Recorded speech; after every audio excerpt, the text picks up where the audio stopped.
Welcome back to the channel, and today we're going to be working on this Japanese mountain maple bonsai, and it's that time of year where it's due partial defoliation, and it's now also time to remove the wire that we put on midwinter, as it's now starting to bite, which tells me that the branches that we put in place have now set.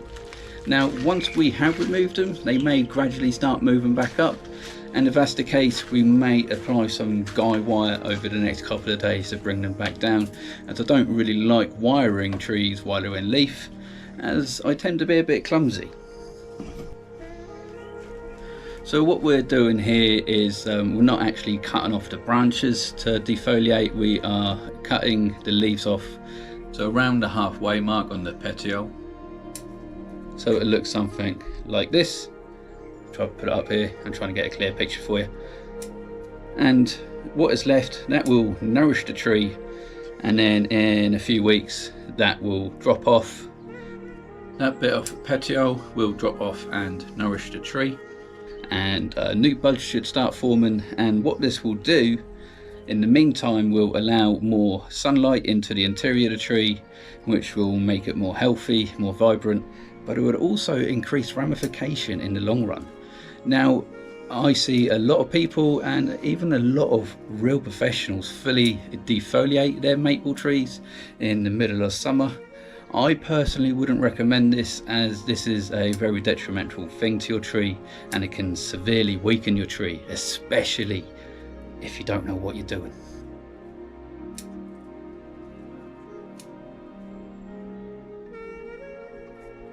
So I definitely do tend to go for the partial defoliation.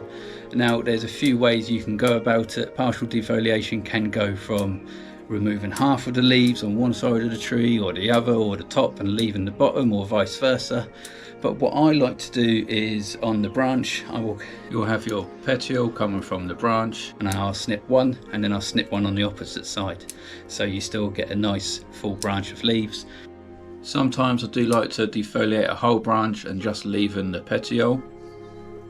It depends on the branch and the development that you want for the tree.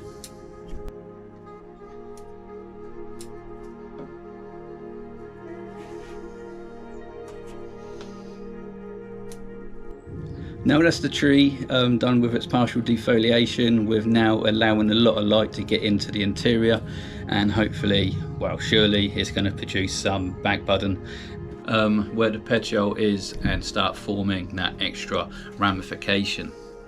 So now it's time to get all this wire off. It has begun to bite a bit severely in some places, but I'm not too bothered about that. This tree will never be a show tree, it's just going to be a nice looking bonsai tree that's going to sit in the middle of my bonsai garden, which it has done for a few years now. Now I'm not going to show all the wire coming off today, it is a bit of a tedious job, so what I'm going to do is just show you one piece and then a little compilation of me working to the top.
So now that's all the partial defoliation done and the wire has taken off, I'm actually really happy with the tree for now. It may need another trim midsummer, it depends how far out those new shoots come. It did have some green fly. It is going to be treated. Now, if you aren't going to be treating your trees with any biocides or pesticides, make sure you protect it from direct sunlight for a couple of days, as this is what normally affects your tree the worst when using this type of product, especially on Japanese maple. You want to protect it from that sunlight, as this will cause burning and can also completely bare your tree. And a lot of beginners believe that it's the product itself that killed their tree. It wasn't. It was just not taking the right precautions. So anyway, I hope you liked this video. If you did, please comment, like and subscribe. If not, no worries, and I'll catch you in the next one. God, it's hot in here.